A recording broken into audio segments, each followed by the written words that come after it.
Namaste. I am here to speak a little bit about the difference between channeling and clairvoyance.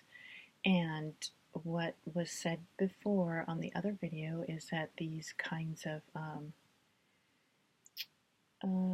techniques, I guess in some ways they can be called that, are not encouraged on this path. But since they have come here and it is still fresh within my experience, I am going to speak about it a little bit, and this is more FYI. As was said before, these kinds of spiritual experiences, many can come along the way, and with here in terms of the clairvoyance opening. Since then, and still, what happened here is being able to experience other people's, I guess, psychic life within them, what is happening, their emotions, not just with spirits, but souls here on this planet. And it doesn't matter how far away they are, distance is not, doesn't make a difference at all. And again, not that this is something that I would encourage or that was something that was wanted here. It simply showed up and continues to on some levels, which is hard. It's hard enough navigating as your own, with your own emotions and all that's going on there, and sifting through that and challenging it, and surrendering there, and then to feel not only what is taking place with other beings and spirits and things, but also the earth. I mean, animals, plants, one can literally feel all that, what is within each soul, and be given pictures as to what is taking place within them, as well as your own life. And with here, there were also, I was able to, and still can, but fortunately that's been slowing down, get answers to any questions that are in there. And the answers would come with more images. Like if it was a yes, maybe it would be a pink lotus. A white lotus means it's completely true. And then, a darker gray or a black, different symbols like that. Or if something was going to happen, maybe a thermometer with it being red hot, or if there's danger, it would also be red hot. Or probability, really what it is with this is it's testing the temperature of the moment and the energy of the moment, and then giving feedback as to what is there as a probability, which does not mean that one can ever predict the future. It's just more, a knowing of what is happening in the energy field at that time. And as was said before, these aren't things that I've purposely engaged, but they have come, and it is a difficult process to navigate, and not not really enjoyable. And again, I want to put that out there as being nothing to play with, but it has come here and continues with a lot of imagery and things popping in, and one just continues to stay grounded and doing the practices within that. The other thing is, with the clairvoyance, ancient souls that were really in touch with nature have had these kinds of abilities without a problem. It was natural to them. Those mental barriers were not there that most put up in terms of being totally immersed in the solid world. Not to say that souls that are in that solid world pretty heavily do not have insights and are not insightful, and all of that. I am not making a judgment on that, but just in terms of this, more in the ancient types of traditions that these telepathy and clairvoyance was common. I mean, not really anything that one batted an eye at too much, because of that, being so in tune with nature and the elements and the seasons and the cosmos. And, that is more of a natural thing. And I think when people really cultivate it, it becomes something else entirely. But, I think there are some good souls that are psychic and, can offer, that are grounded and have some good advice and offerings for people, and give them, maybe some hope or ways to move forward. And I don't, so I'm not judging that. But, so, in terms of channeling, what that, and again, this is through my direct experience, is that comes, one is more a conduit or a receiver. There's no seeing involved in that. It's the way that it was felt here was a bubbling up of that personality or soul that one was channeling, and one is speaking more as that soul, almost taking energy within your own being, and if there were tears coming out, it was like their tears. I know it sounds, or laughter and things, and that persona is still there. One is still, at least in, other souls that have channeled, they don't want to say what they've gone through, but one can certainly disengage from that if they so choose. And these aren't things that I ever, wanted to go through, but and I didn't. I have to say, with the channeling, it wasn't something that I enjoyed at all in terms of being taken in by someone else's issues and all that. I prefer a distance in terms of, if it was going to happen at all, keep some space in there, because you know what, there's enough again within one's own being in terms of emotions to get these things intermingled. It's not something, again, I would ever tell someone to go and engage in. There's being a universal channel as well, which still comes here, and one gets more universal answers to, the greater cosmos, or the greater good, or however that is, and that just comes bubbling up, and more many times in thoughts, feelings, knowing, without thoughts. And that is a channel, I guess. There's not really,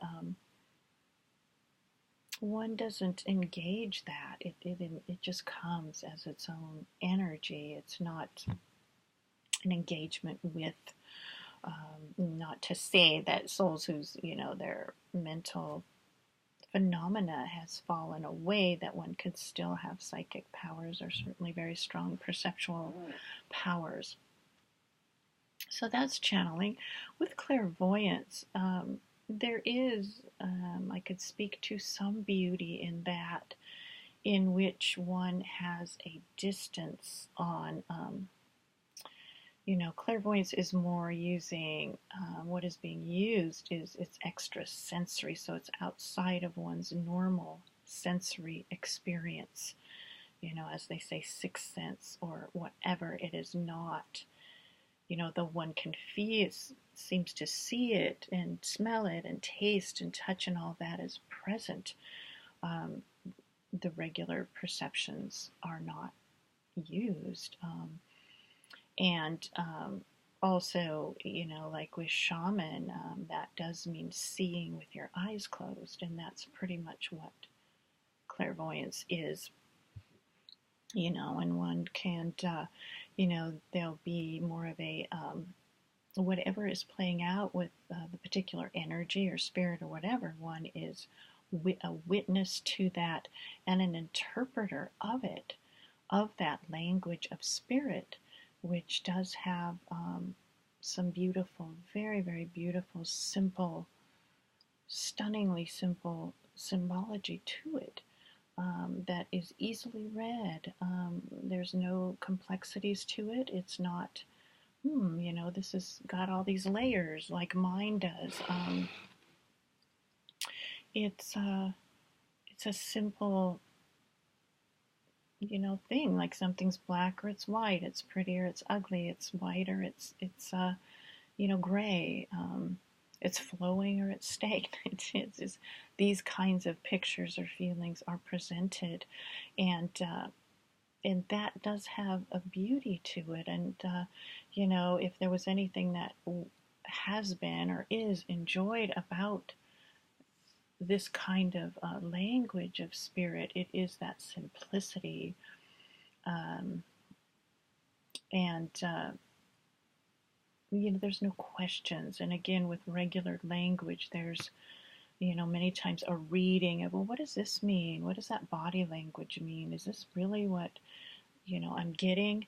And and there's complexities and layers. Or maybe someone would come back, or you got a certain thing, they'll say, I didn't mean that at all. Or maybe they meant it at the time and then it's changed. And it's none of that is there. It's just a boom. Here it is, and it's undeniable. So to read it is not. It's not difficult.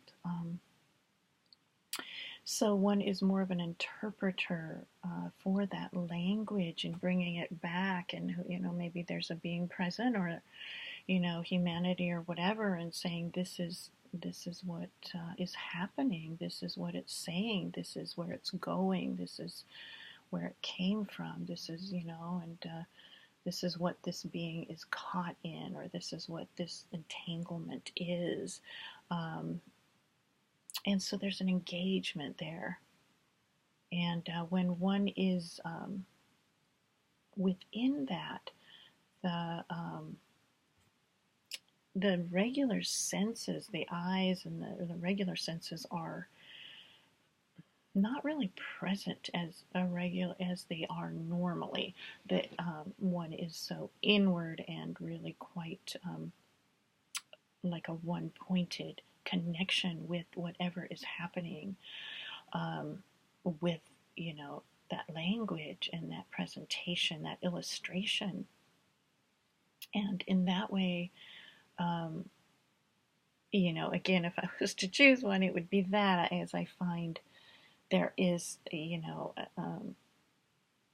something about that to be said, which again doesn't mean that this is something one wants to engage, but since it has come here, I guess it is in some ways to not put it in a category of one is just sending out, kind of just being used more as a channel. And there's other, and in terms of actually being able to read that one also, there needs to be enough heart-centered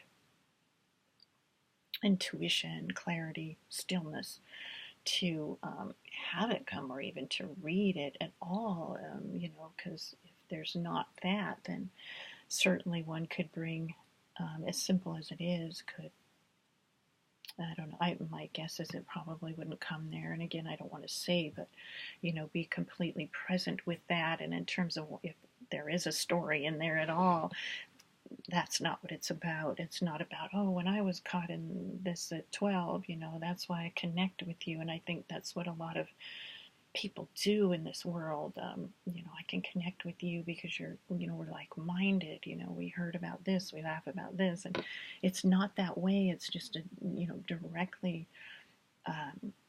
objectively, and yet with a heart-centered, reading that without having that complexity of, if there is a story within one's soul, getting twisted in that. So, in terms of a message being that it can be brought out from this is simplicity, simplicity, stillness, because certainly that beauty that is there in that language of spirit, and I talked about, it hasn't all been this simple beauty, even when the brutal things or the ugly things or the very horrific things come. They're simple to read too, but it's a whole, terrifying things. But it's not this pretty lighthearted thing. But you know, in terms of also viewing, whatever is around it with that simplicity as well, and getting that storyline out of the way and just really seeing it for whatever, it is present there, and that energy and beauty of what it is without the complexities, the layers, the what does this mean? Where does that go? Where can I do with that? And how do I twist this into my personal storyline? And, if there's anything to be said, it would be, something like that that's come, and also the incredible messages that have come um, in terms of this spirit language. You know, there's something to be said, and yet we do not keep ourselves there, because all that's there like that in terms of the stillness and presence that has come here doesn't go. I mean, that beauty is there as a resonance of just this great depth of stillness and beauty and substance, that is just pure presence, pure sensory experience without imagery and that kind of thing, But since it has come, I did want to differentiate those. I think that people that have not had any experience with that they do lump the channel and the clairvoyance into one, and when the messages were happening here, and even now, still there's blips of, there's some universal channeling, there's with that, there was sometimes a blend of some of the channeling, as well as, kind of talking for within that being, but not, as well as the clairvoyance.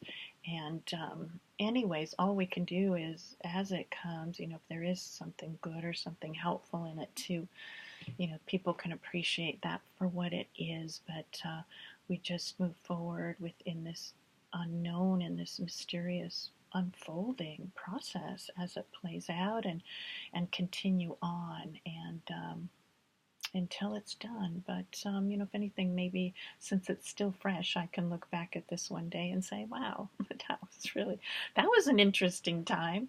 Either that, or how strange of a girl is she, or was she, because it's not of the norm, that's for sure. So it's only for, those ears and eyes and hearts that are here to appreciate these mysterious playing out, and also to say this indeed could happen to any along the way. And if it does, I would love that someone could hear this, or